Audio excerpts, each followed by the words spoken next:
అందరికీ నమస్కారం. Epic story లైన్స్‌కు స్వాగతం. మనం అరుణాచల గిరి ప్రదక్షిణ ఎలా చేయాలి అనే విధానం గురించి తెలుసుకుందామండి. మనం అరుణాచలంలోకి ప్రవేశించగానే ముందుగా మనందరికీ కనిపించేది అరుణగిరి. ఈ గిరిని మహాశివలింగంగా పురాణాల్లో చెప్పబడి ఉంది. అందుకే భక్తులందరూ ఈ గిరి చుట్టూ ప్రదక్షిణ చేస్తూ ఉంటారు. కలియుగంలో అనాథ ప్రేత సంస్కారం చేసిన వారికి ఒక అశ్వమేధ యాగ ఫలితం లభిస్తుంది. అటువంటి 100 అశ్వమేధ యాగాల ఫలితం కేవలం ఒక్క గిరి ప్రదక్షిణ చేయడం వల్ల లభిస్తుంది. అరుణాచల గిరి ప్రదక్షిణ మొత్తం 14 కిలోమీటర్ల వరకు ఉంటుంది.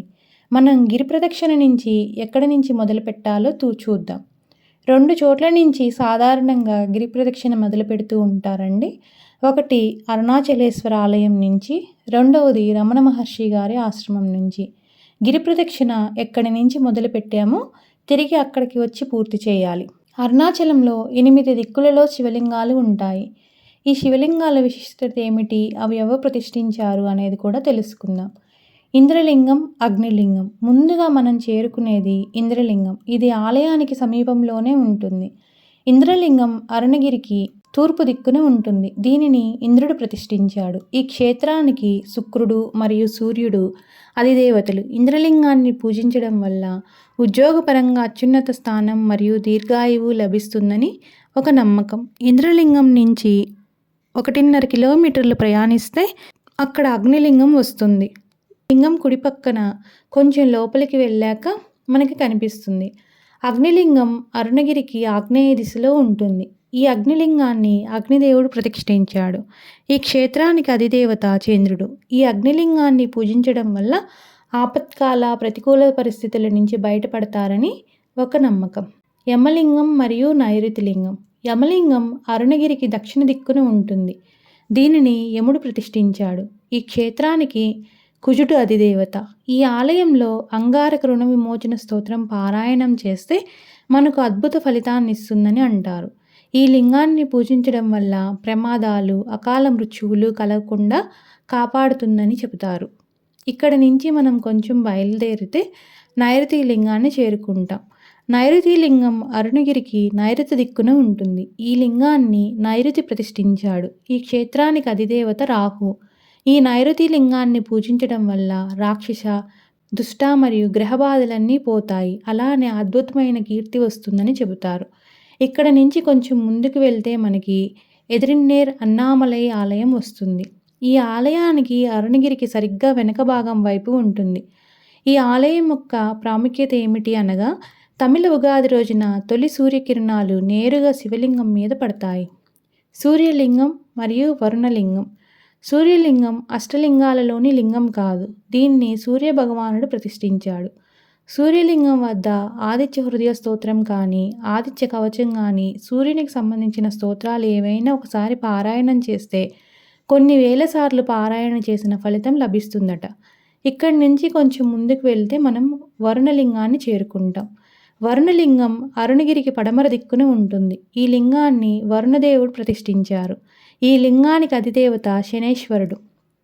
ఈ లింగాన్ని పూజించి అభిషేక జలం స్వీకరిస్తే వ్యాధుల నుండి ఉపశమనం కలుగుతుంది. అలాగే స్వామివారి విభూతి ప్రదోషకాలంలో పెట్టుకుంటే పాప విముక్తులు అవుతారట. ఇక్కడి నుంచి మనం కొంచెం దూరం ముందుకు ప్రయాణిస్తే ఆది అన్నామలై ఆలయం వస్తుంది. ఆది అన్నామలై ఆలయం గిరి ప్రదక్షిణ చేసేటప్పుడు తప్పకుండా దర్శించవలసిన ఆలయం. అరుణాచలంలో మొట్టమొదటి ఆలయం ఇదే. అరుణాచలేశ్వర ఆలయం కంటే కొన్ని వందల సంవత్సరాల పూర్వమే ఈ ఆలయం ఉంది. చారిత్రక ఆధారాల ప్రకారం 2000 సంవత్సరాల పూర్వమే ఈ ఆలయం ఉందని చెబుతారు. ఈ ఆలయాన్ని సాక్షాత్తు బ్రహ్మదేవుడు ప్రతిష్ఠించాడు. ఈ ఆలయం దర్శించడం వలన కోరినా కోరకపోయినా మనకు సకల కోరికలు తీరుతాయట. ఇక్కడ నుంచి కొంచెం దూరం ప్రయాణిస్తే వాయులింగాన్ని చేరుకుంటాం. వాయులింగం మరియు చంద్రలింగం. అరుణగిరికి వాయవ్య దిక్కున వాయులింగం ఉంటుంది. ఈ క్షేత్రానికి అధిదేవత కేతువు. ఈ వాయులింగాన్ని దర్శించడం వలన కేతువుకు సంబంధించిన దోషాల నుంచి విముక్తులమవుతాము. ఇక్కడ నుంచి కొంచెం దూరం ప్రయాణిస్తే చంద్రలింగాన్ని చేరుకుంటాము. చంద్రలింగం అష్టలింగాలలోని లింగం కాదు. దీన్ని చంద్రుడు ప్రతిష్ఠించారు. చంద్రలింగాన్ని దర్శించడం వల్ల మానసిక స్థిరత్వం మరియు ప్రశాంతత లభిస్తుందట. తర్వాత మనం చేరుకునేది కుబేరలింగం దగ్గరికి. కుబేరలింగం అరుణగిరికి ఉత్తర దిక్కున ఉంటుంది. ఈ లింగాన్ని కుబేరుడు ప్రతిష్ఠించాడు. ఈ క్షేత్రానికి అధిదేవత బృహస్పతి. ఈ లింగాన్ని దర్శించడం వలన భోగభాగ్యాలు, సిరి సంపదలు కలుగుతాయి. ఇక్కడి నుంచి కొంచెం దూరం మనం ప్రయాణిస్తే ఈశాన్య లింగాన్ని చేరుకుంటాము. తర్వాత మోక్ష మార్గంని కూడా మనం చూస్తాము దారిలో. ఈ మోక్ష మార్గం కుబేరలింగం నుంచి ఈశాన్య లింగానికి వెళ్ళే మార్గంలో ఉంటుంది. ఈ మోక్ష మార్గంలో ప్రవేశించడం వలన మన కర్మలను తొలగించి జన్మలను నాశనం చేస్తుందని, మోక్షం లభిస్తుందని అర్థం. ఈశాన్య లింగం అరుణగిరికి ఈశాన్య దిక్కున ఈశాన్య లింగం ఉంటుంది. ఈ లింగాన్ని ఈశాన్యుడు ప్రతిష్ఠించాడు. ఈ క్షేత్రానికి అధిదేవత బుధుడు. ఈ లింగం దర్శించడం వలన సంసారం, ఉద్యోగం, వ్యాపారంలో ఏమైనా సమస్యలు వస్తే తొలగిపోతాయట. ఇక్కడ నుంచి మనము కొంచెం దూరం ప్రయాణిస్తే అరుణాచల ఆలయం చేరుకుంటాము.